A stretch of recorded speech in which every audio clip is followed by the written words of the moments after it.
सज्जन को क्या तकलीफ है भाई, क्या तकलीफ है इनको? तकलीफ तकलीफ भी तकलीफ है।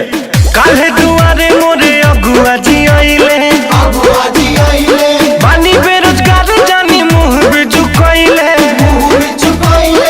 कहले कि लइका मोहे चाही सरकारी, काहे कि लइक बीए में पढ़तारी,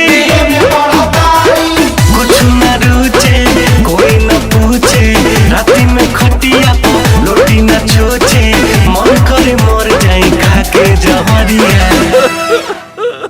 इस सज्जन को क्या तकलीफ है भाई, क्या तकलीफ है इनको? अरे इनका ब्याह नहीं हो रहा है। मिले नौकरिया न मिले मेहरिया, पढ़ लिख खाली बजावता निथरिया।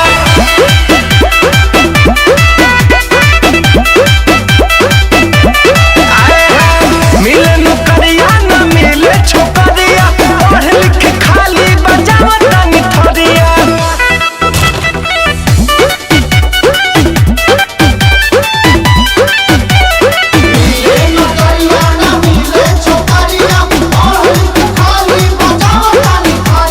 सब लोग तो है नारा लगाए, बेटी बचाए दहेज हटाए,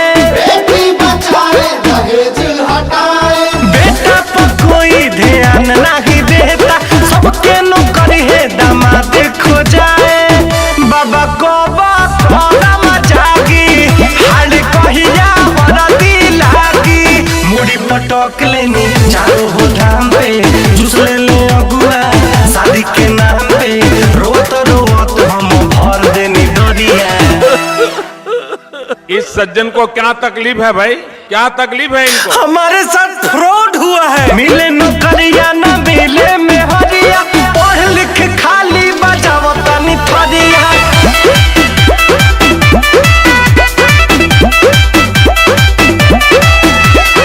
मिले नौकरिया न मिले मेहरिया, पढ़ लिख खाली बजावता निथरिया।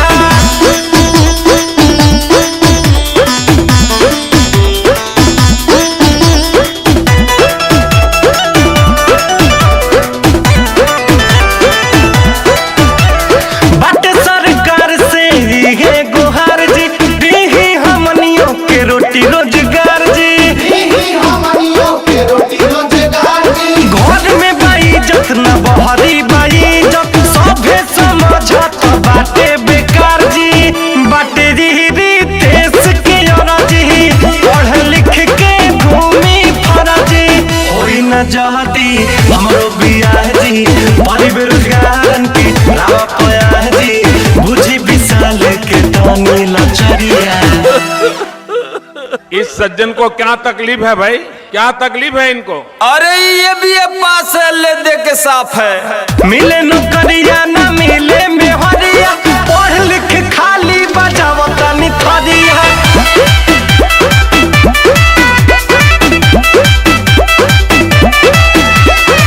मिले नौकरिया न मिले मेहरिया, पढ़ लिख खाली बजावता निथरिया।